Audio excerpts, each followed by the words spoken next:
what we will do right now is go over test quiz number 2. I think the results were fairly okay. I think they were better than I expected. And so but I can see from the results that some people still don't understand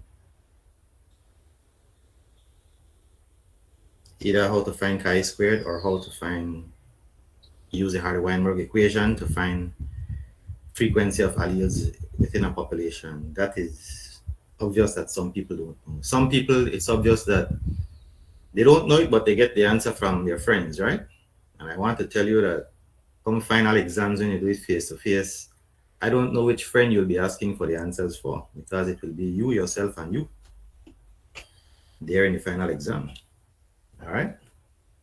So it's very important what we'll be doing over the next few minutes in trying to get a clear understanding of how you go about solving these problems. Okay.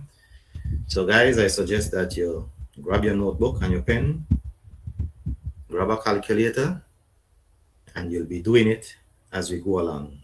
Okay.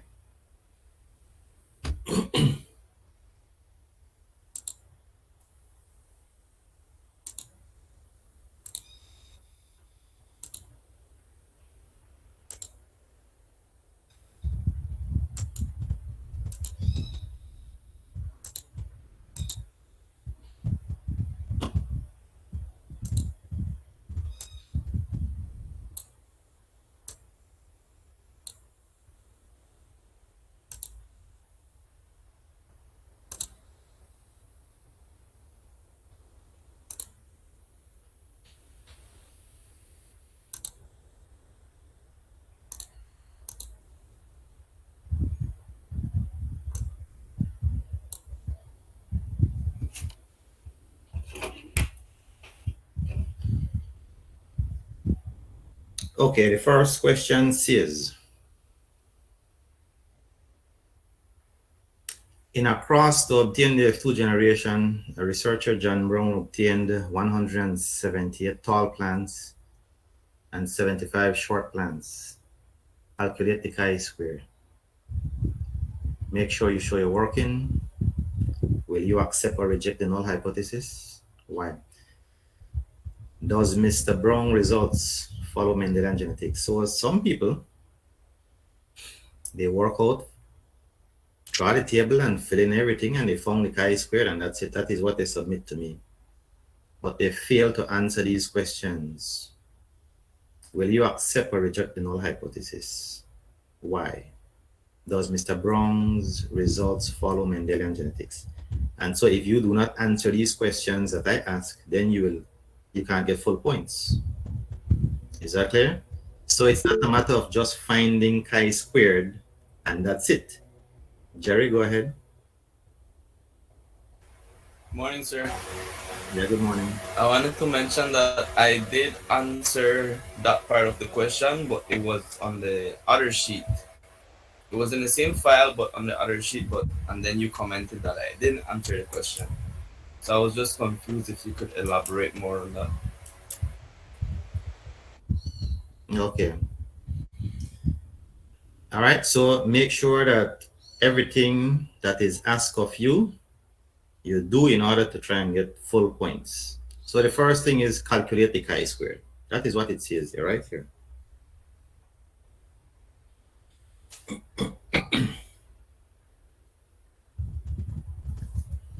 All right. So calculate chi-squared. And so after you calculate your chi-squared, then you will tell me whether you will accept or reject the null hypothesis. Why? All right.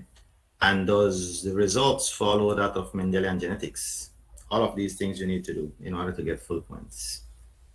So let's see how you go about calculating chi-squared.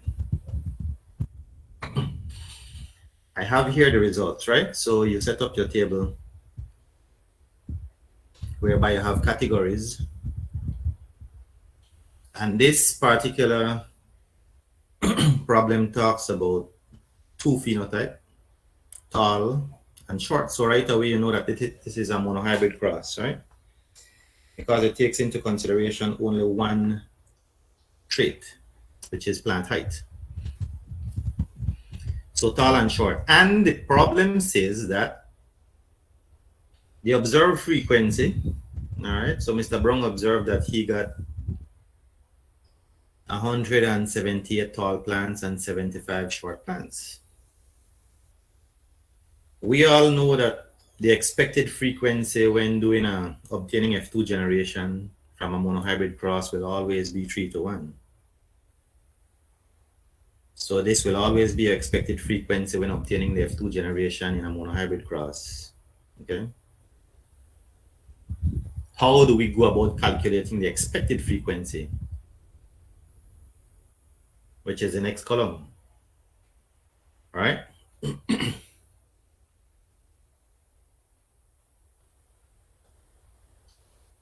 If we add up the expected ratio, we'll get 4 here, right? So in the first one, where the expected frequency is 3, so it will be 3 divided by the total 4 times this total here, 253. And take out your calculators. All right. And know that this will give 189.75. This is how we get this figure here. So the 3 divided by the total 4 times the total, which is the total number of observations, which is 253. And that will give that 189.75. Similarly, for short, it would be 1 divided by 4 times 253, and that will give the 63.25. Any questions so far? That is how we get the expected frequency here. Questions so far? Going good?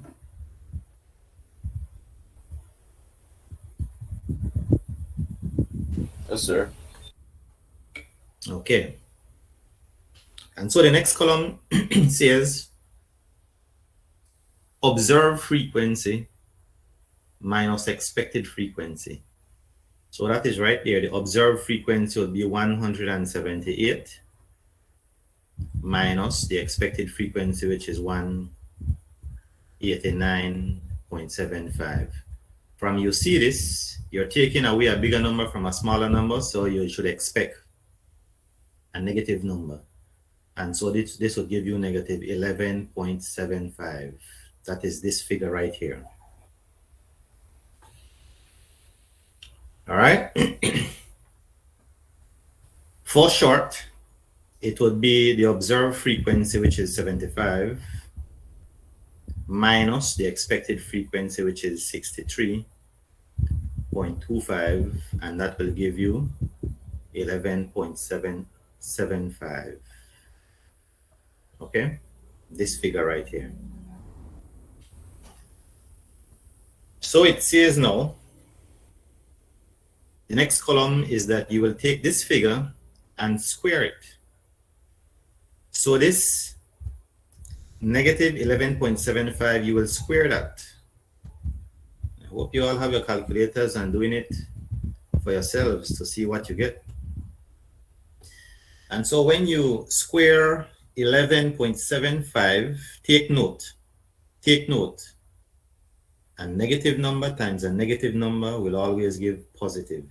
And here is where some people made their mistakes, because they ended up with negative figures in the last column.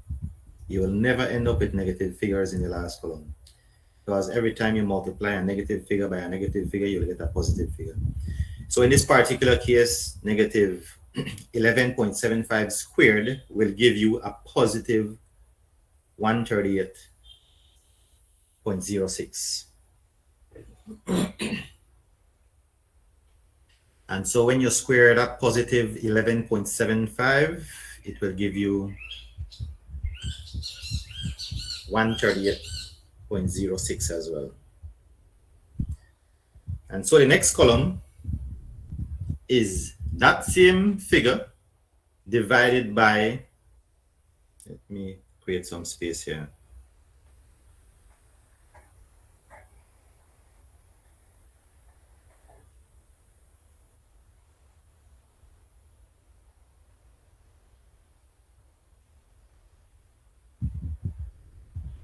The last column will be that same figure, which is 138.06 divided by the expected frequency. So that will be divided by 189.75. And this would give us 0.727, this right here.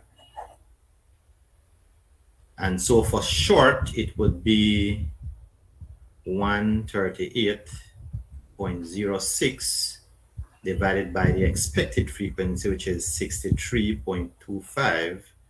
And this will give us the 2.183. And when you add up this figure and this figure, it gives us 2.91, which is our chi-squared.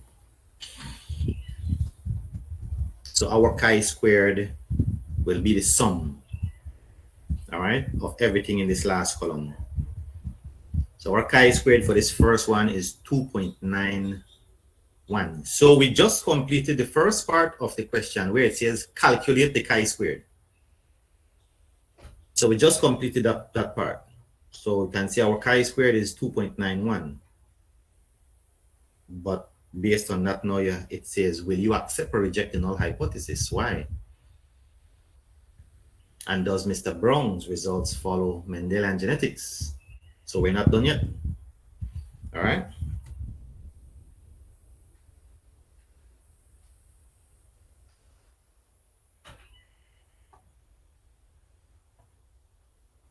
So we have to find our degree of freedom. And in this particular case, we're talking about a monohybrid cross. All right. So it is, how do you find the monohybrid cross? How do you find the degree of freedom?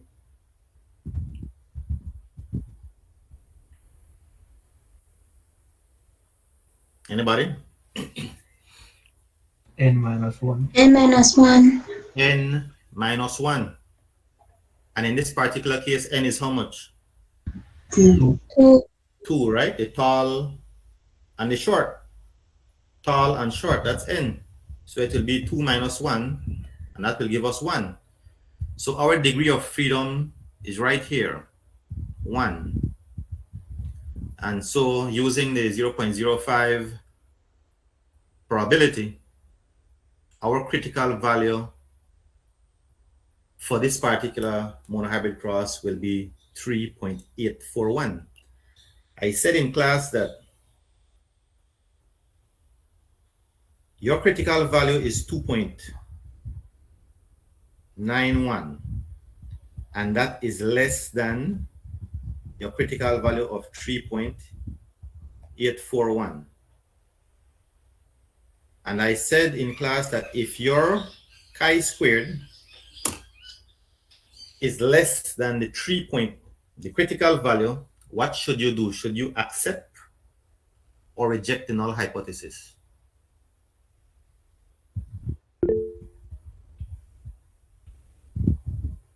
All right, accept.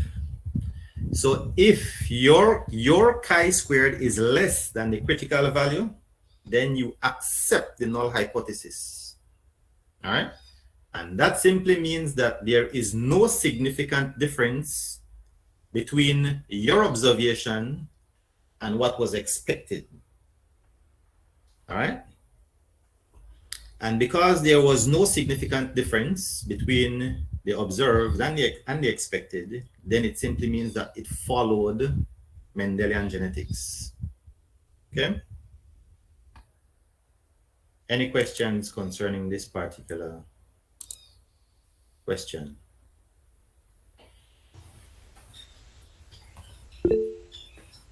Jerry, go ahead. Yes, sir. That's what I have, sir. But it seems that, and I'm sure if you may read my statement, that's exactly what I have. You probably have it in fine print. People don't usually read. No, I actually write it in a book, sir, and then I send the pictures. Okay, but at this time, I don't think it really matters, Jerry, because I think You did well, and if I can recall, I think you had earned bonus points. I'll have to go back and check, right? But I'll go and revise your work, your one.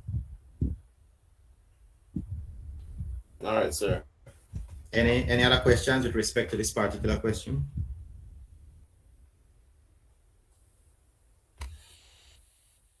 So my advice is that you draw out your table and start to drop in the figures, starting from the different categories provided, that information provided to you in the question, the observed frequency. You know that for a monohybrid cross in obtaining F2 generation, the expected ratio will always be 3:1. And with that particular information, you calculate your expected frequency, and then you move along from there.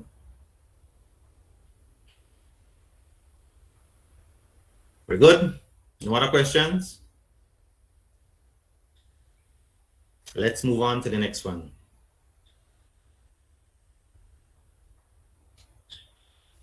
It says, the F2 generation of a cross resulted in 138 purple flowers and long grain. Now, from the time you see that, purple flowers and long grain, we're talking about two traits now.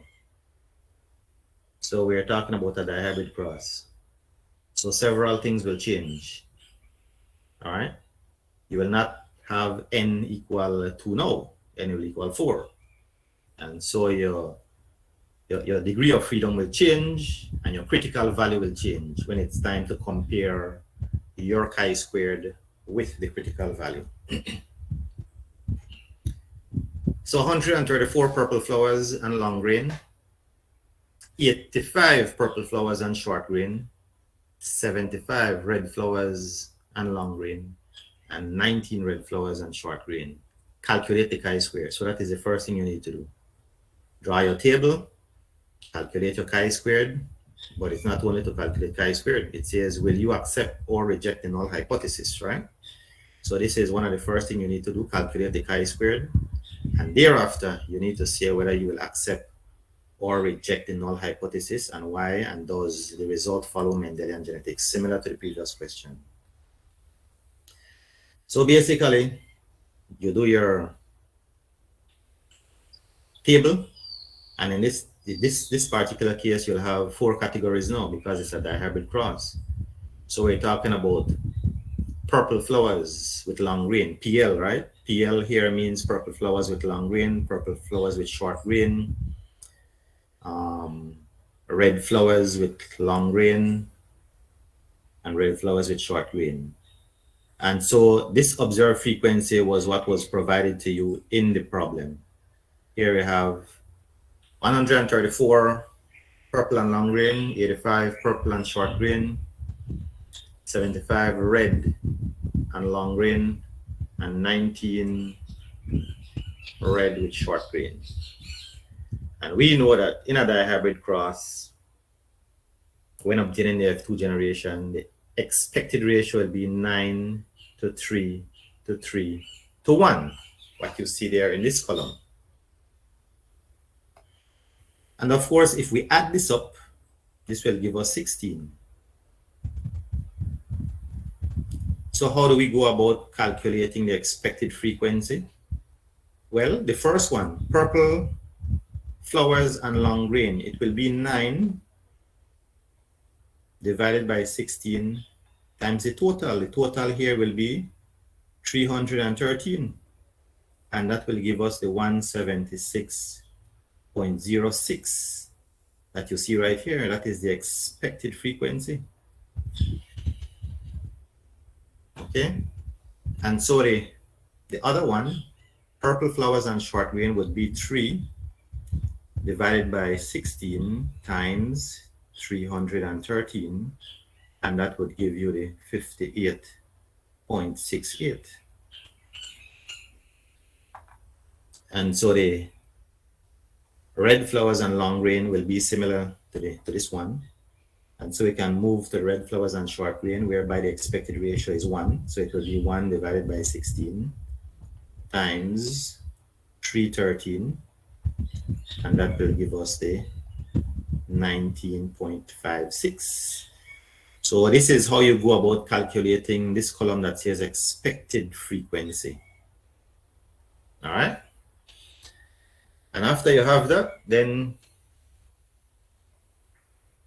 it's easy from there, because the next column says observed frequency minus expected frequency. So for the first row, it would be 134 minus 176.06. You are taking away a greater number from a smaller number, so you should expect a negative number. And in this particular case, you get negative 42.06. While for purple flowers and short grain, it would be 85 minus 58.68, and that gives us the 26.32. Okay, and so on. So you continue doing it that way. The other one would be 75 minus 58.68, and that would give us the 16.32. And then the last one would be 19 minus 19.56, and this would give us negative 0.56. So that is how you go about calculating this column that says observed frequency minus expected frequency. So all these figures thereafter, you just square them. So square,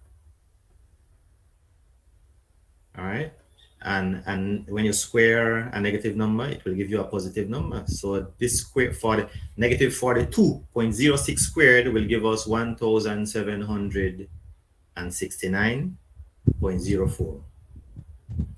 All right, 26.32 squared will give us 692.74. 16.32 squared will give us 266.34, and negative 0.56 squared will give us a positive 0.31. All right, so these figures now are then divided by the expected frequency. So you just create some space here.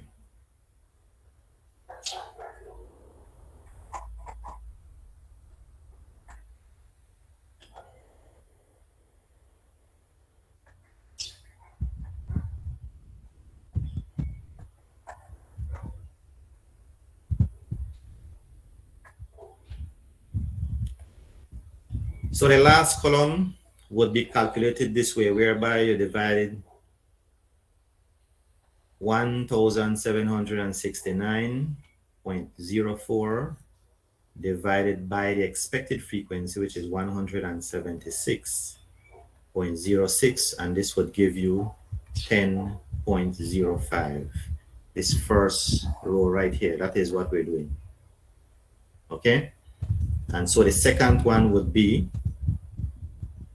the 692.74 divided by the expected, and the expected in this case would be 58.68, and that would give us the 11.80, which would be this one. And so to find our chi-squared, we just sum up all these four values here, we add them up, and we get as our chi-squared 26.41. 26.41. So we're not done yet. We calculate our chi-squared. That is only the first part. All right.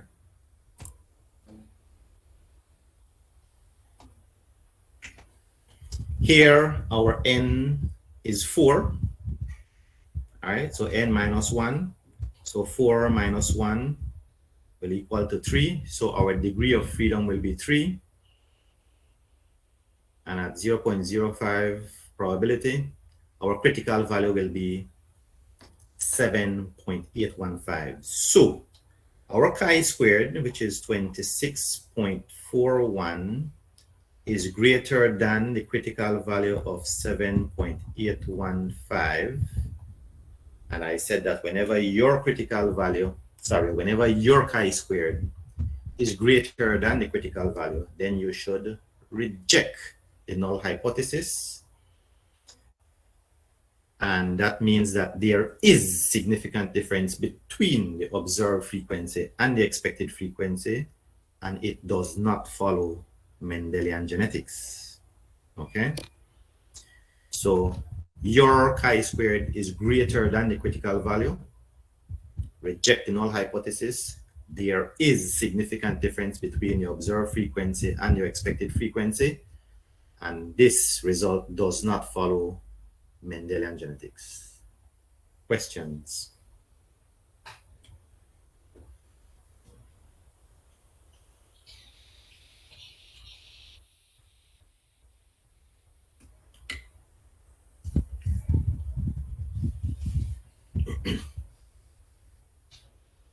No questions so far, so it seems like we're getting 50-50 so far. 25 plus 25, 50. So let's move on to the next question. This is the one for the Hardy-Weinberg equation. It says Belize has a population of 400,000 people. 1.5% of these people have sickle cell anemia. Using the Hardy-Weinberg equation, calculate how many people in Belize will be carriers of sickle cell trait. All right, it says round off all numbers to 2 places behind the decimal point and show all working and how you arrive at your answer. So let me just put in a little corner as a reminder the Hardy-Weinberg equation. All right, so it says p squared plus 2pq plus q squared is equal to 1.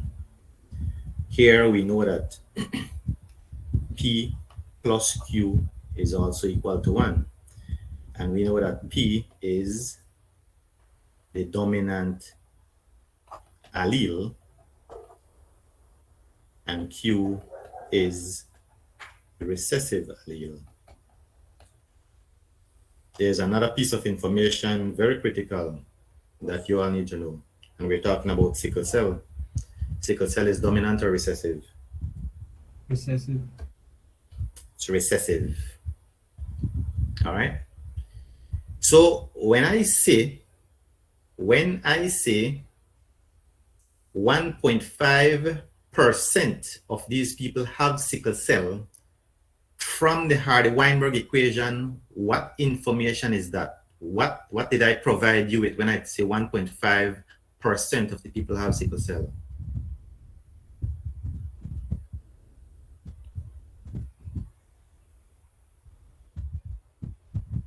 Let me ask the question. From the Hardy-Weinberg equation that you see here on the right. All right, Nadia answered my question. Nadia answered my question. My question was, from the Hardy-Weinberg equation, when I tell you that 1.5% of these people have sickle cell, what am I providing you from that equation? And that is representing q squared. When I say 1.5% of these people have sickle cell, that is q squared. So q squared is equal to 1.5%. All right. And so we can convert that to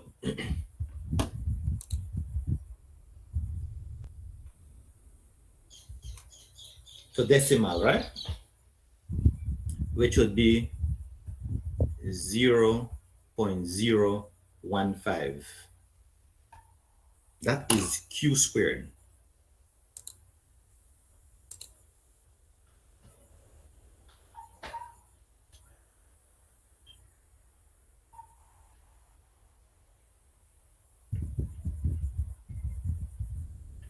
If you do not follow what I say about the 2 decimal point, that would not affect your answer. Might be different, but it will not be a huge difference from just using 2 decimal points. So for example, all right, in this particular case, I think the answer was, we'll come to that in just a while. I think the answer was 84,000 people.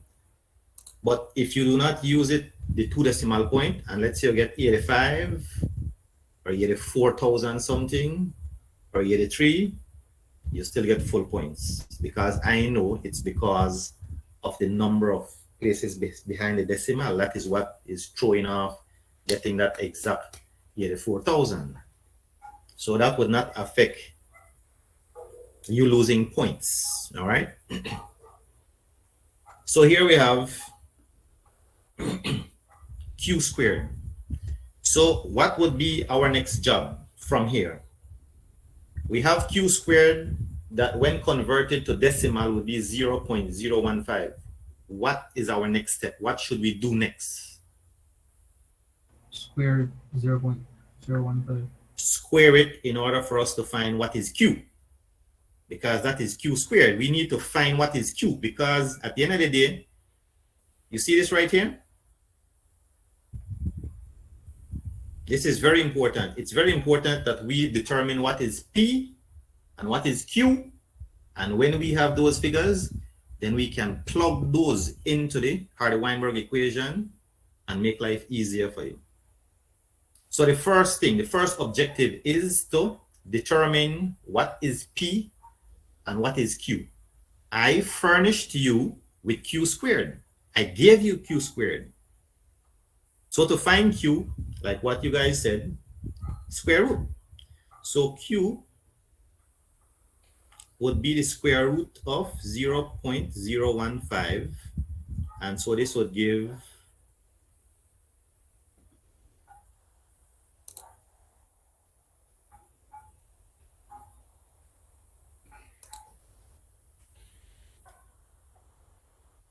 0.12. Cheyenne put 0.1225. All right, so my Q is 0.12. So if I know my Q based on that little equation on the top left, P plus Q equal 1, then I can find P. And all I have to do is 1 minus, let me do it right here. All right, so P would be equal to 1 minus Q. All right, so 1 minus 0.12, and it would give me 0.88, right? Is that correct? So P would be equal to 0.88. Okay, going good so far? Now, I have P and I have Q. Q is 0.12 and P is 0.88.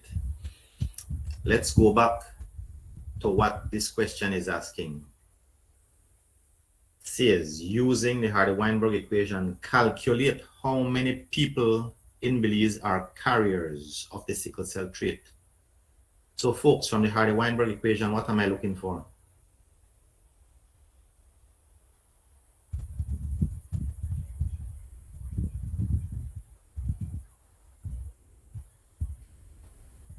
That's right. Nadia says 2PQ. Because remember that this, let's use the sickle cell alleles. All right. P squared would be biggest. The carriers right here would be biggest, smallest. And then those with sickle cell would be smallest.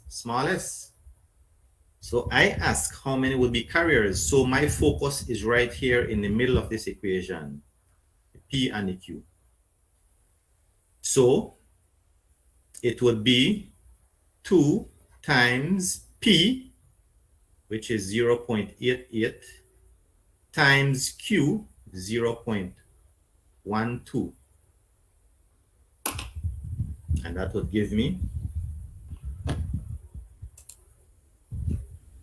0.21.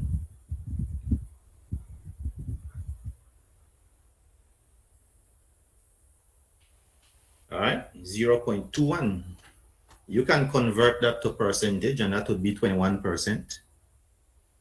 But I didn't ask what percent of the population. I asked how many people. How many people are carriers? Be careful to what the question is asked, because if I had asked what percent of Belize's population are carriers, then your answer would be 21%. That's it, 21%. But since I asked how many people, then you would have to multiply this 0.21 times the 400,000 people, and this would give me the 84,000 people are carriers in Belize.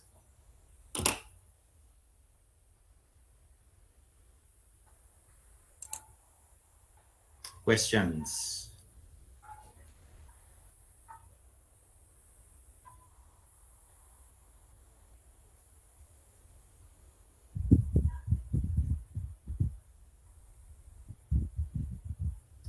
As usual, whenever we're going over a past test or a past quiz, you realize that it was easier than you thought. Am I right? I guess that is usually the case. So I don't know if it was nervousness that had you not thinking straight or what, but it's pretty straightforward. Always analyze the information given and try to find out what is it that they're asking of you. Like I could switch it up and I say what percent of Belize population, you know. And if my question was what percent of Belize populations are carriers, and you tell me 84,000 people, then your answer is wrong. So always analyze what is it that they're asking of you. If the question was asking what percent of the population are carriers, then your answer would be 21%. But in this particular case, it says how many people in Belize are carriers. And so you have to find what percent of 21% of 400,000, and that would give you 84,000 people are carriers. Is that clear? Questions? Comments?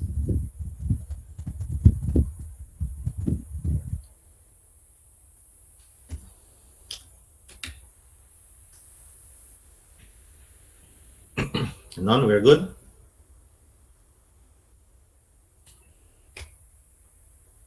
Okay, let's move on then to the next question.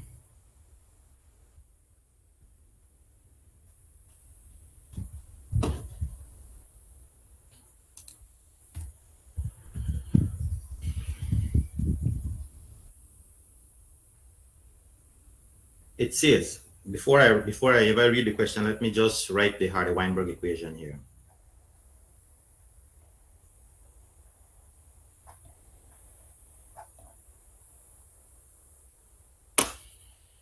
It says the dominant allele for brachydactyly is found in the Indonesian population at a frequency of 1%. Stop right there and analyze that statement. The dominant allele for brachydactyly. Brachydactyly is dominant or recessive? Dominant. It's dominant. So let's do this.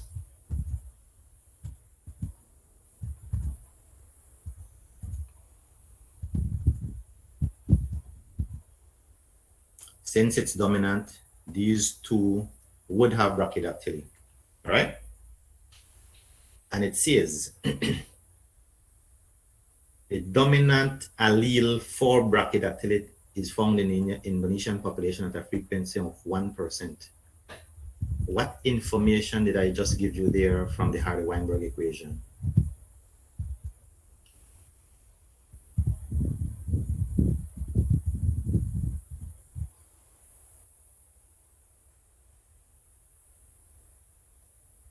It says the dominant allele for brachydactyly is found in the Indonesian population at a frequency of 1%. What information did I just provide to you from that Hardy-Weinberg equation?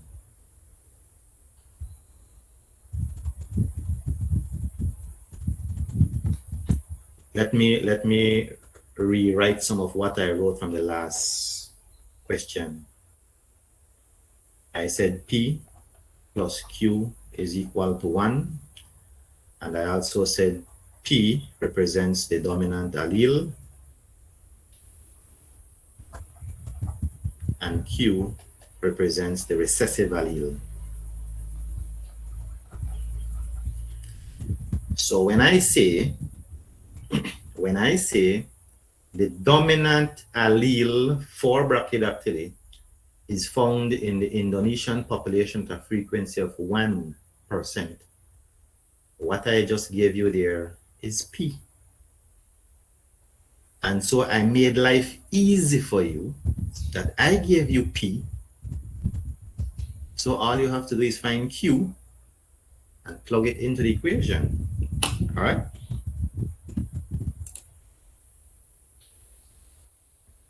So P is equal to 1%. And so when we convert this to decimal, it was 0.01. And if we have P here, then we can find Q. Because now Q will be 1 minus P. 1 minus 0.01. So this will give us 0.99. So Q is equal to 0.99. Here we have P and we have Q. That should always be your goal when calculating these things. Find out what is P, find out what is Q. And when you have that, then you can go to the Hardy-Weinberg equation and plug in these values. All right? But in the Hardy-Weinberg equation, what are we interested in? It says how many people have brachydactyly. So if we use that same information, that little information that you see there on the left, top left, so this P squared would represent homozygous dominant. All right. Here in the middle, it would be the recessive. All right. So since brachydactyly is dominant, we would be interested in this portion of the Hardy-Weinberg equation.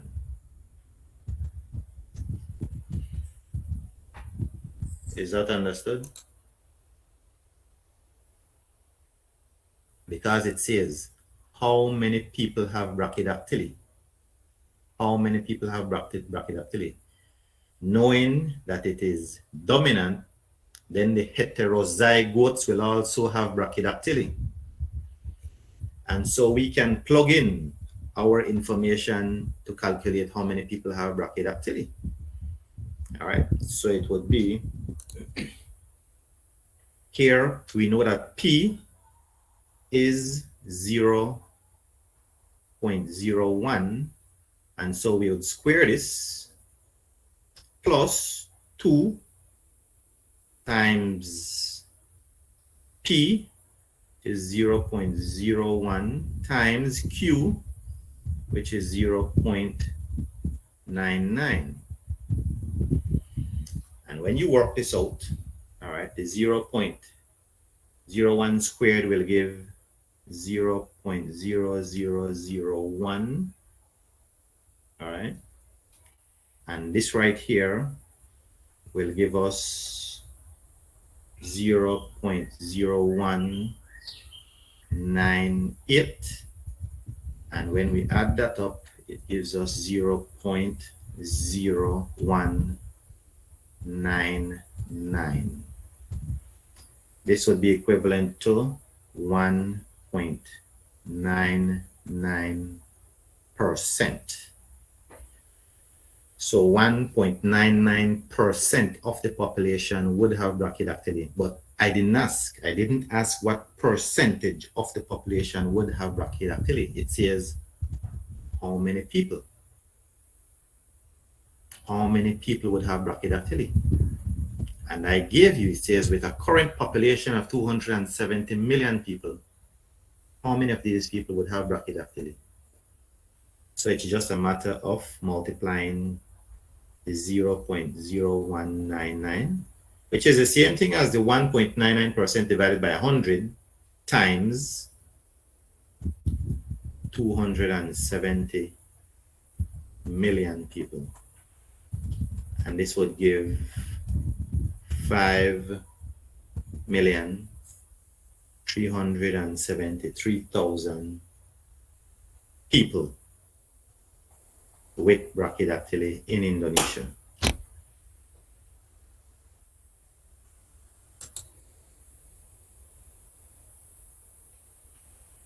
Jaden asked, why didn't we square root? You didn't need to square root because I gave you P. All right? I gave you P. If I had given you, one second, guys.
So, guys, what I was saying is that here you do not need to find the square root because I gave you P. You only need to find the square root if I give you, let's assume I had said X% of the 1% of the population have brachydactyly and are homozygous. All right. So if I had said that 1% of the population have brachydactyly and are homozygous, then that is P squared that I'm giving you. And in that case, then you would have to find the square root to find what P is. Is that understood?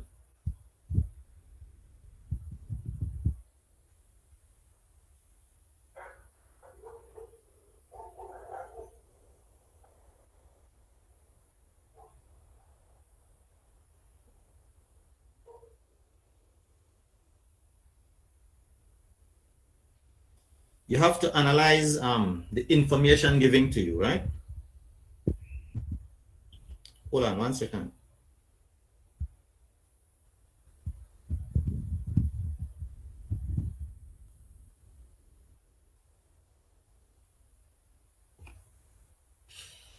So you need to analyze the information given to you. Listen to me. Read the first 3 words of this problem. It says the dominant allele. And I say here,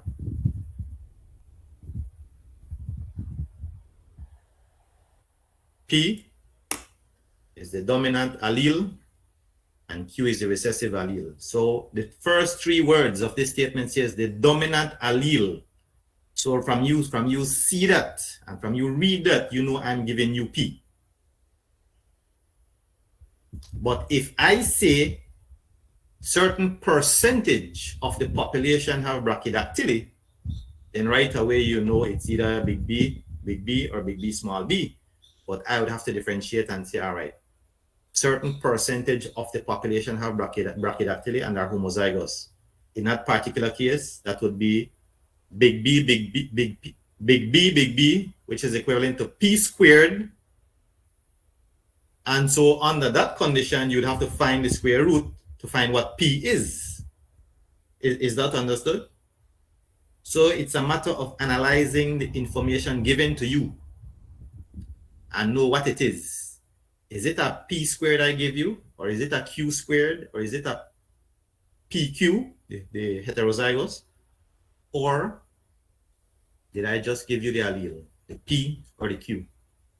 And the first 3 words of this statement clarifies that. It says the dominant allele, and we know that the dominant allele is P. P is the dominant allele. So what I gave you was P. No need to find square root. In the previous question, I told you about X% of the Belizean population have sickle cell. So what I gave you there was Q squared. So in that case, you have to find the square root to find what Q is.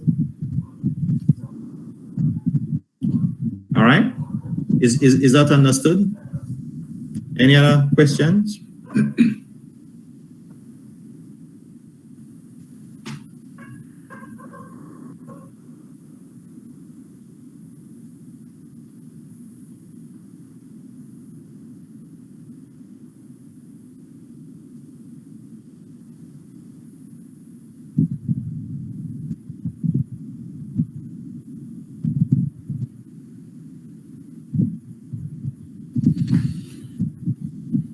All right, folks, I realize that we just browse over dihybrid cross, but I don't think you guys understand how to do a dihybrid cross. So this is what we're going to do for the next few minutes. I will give you a dihybrid cross question.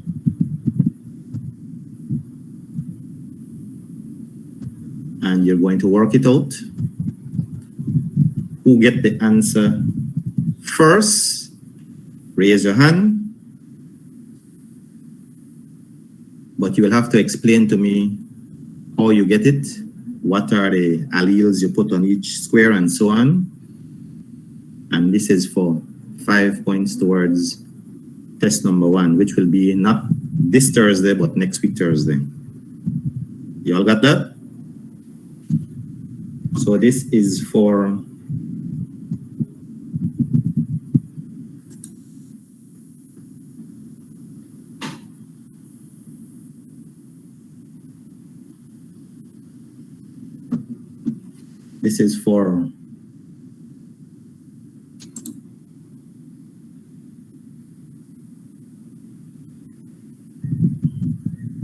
no assessment for me this week. I'll give you guys a break. By the way, which week are we in? Is this the 5th week? Is this week 5? Yes, sir. Mm-hmm. You know what that means? Week 5, we are 1/3 the way through the semester. Time waits for no one. We're going fast. Next couple of weeks, we're mid-semester. All right. So we're at week 5, 1/3 through the. So no assessment for me this week. Test number 1 coming up next week Thursday. All right, so you guys ready? So it's a dihybrid cross situation whereby when you get the answer, and if your answer is correct, I will let you tell me how you got it. And if you did it the right way, 5 points towards test number 1. Here goes. It is in a flowering plant. Tall, big T, is dominant to short, small t. And blue flowers, which is big B, is dominant to white flowers, which is small b. A tall plant with white flowers, big T, small b, small b, is crossed with a short plant with blue flowers, small t, big B, small b. What is the chance that the offspring will be short with white flowers? What is the chance? You can tell me in ratio or percentage that you will obtain a short plant with white flowers. Draw your Punnett square and tell me your answer. So when you get your answer, raise your hand, or you can write it in the chat. Ratio or percentage. If your answer is right, you will explain to me